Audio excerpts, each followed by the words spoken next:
वहाँ के जो पीजेंट्स थे वो केवल आलू की फसल पर काफी ज्यादा डिपेंडेंट हो गए थे।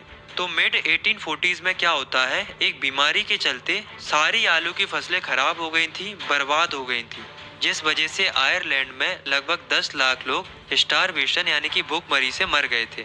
इसी को बोला गया था the great Irish famine. Conquest, disease and trade.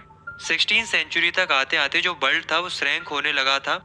Shrank होने का मतलब ये है कि नए नए सी रूट्स डिस्कवर कर लिए गए थे, जिसकी वजह से आपस में कनेक्टिविटी बेहतर हो गई थी। जैसे कि आप इस मैप पर देखो, कहने का मतलब ये है कि यूरोपियन सेलर्स जो थे उन्होंने एशिया तक आने का ओशियन रूट डिस्कवर कर लिया था, और उन्होंने वेस्टर्न ओशियन को पार करके अमेरिका के लिए भी एक सी रूट डिस्कवर कर लिया था। मतलब अब यूरोपियंस एशिया से भी कनेक्टेड थे और अमेरिका से भी कनेक्टेड थे, इसलिए ट्रेड करना आसान हो गया था। दोस्तों उस समय पर यानी कि 16 सेंचुरी में जो अमेरिका था वो काफी रिच था। वहाँ पर काफी वास्ट अपॉर्चुनिटीज थी क्रॉप्स की और मिनरल्स की। आज के जो पेरू और मेक्सिको हैं, वहाँ पर काफी रिच अमाउंट में सिल्वर पाया जाता था। तो यूरोपियंस क्या करते थे, यहाँ से मिनरल्स ले जाते थे अपने साथ। इससे यूरोप की वेल्थ बढ़ रही थी और इसका इस्तेमाल एशिया के साथ ट्रेड करने के लिए करते थे। धीरे धीरे यूरोप में एक बात काफी ज्यादा पॉपुलर हो रही थी कि यूरोप में एक सिटी है एल डोराडो नाम की, जो कि पूरी सोने की है।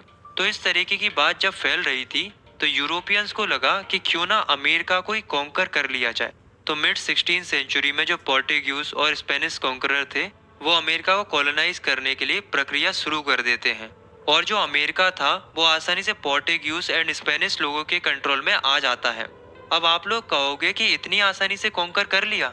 हाँ, क्योंकि अमेरिका को कॉलोनाइज करने में ज्यादा परेशानी नहीं आती है। क्यों नहीं आती है, चलिए समझाता हूँ। तो जो ये पोर्टुगीज और स्पेनिश लोग आए थे, तो इन लोगों ने ना ही मिलिट्री का यूज किया था और ना ही मिलिट्री वेपन्स का यूज किया था, बल्कि इन लोगों ने यूज किया था जर्म्स एंड डिसीजेस का। ये लोग अपने साथ कई सारी बीमारियां लेकर आए थे, जैसे कि स्मॉल पॉक्स।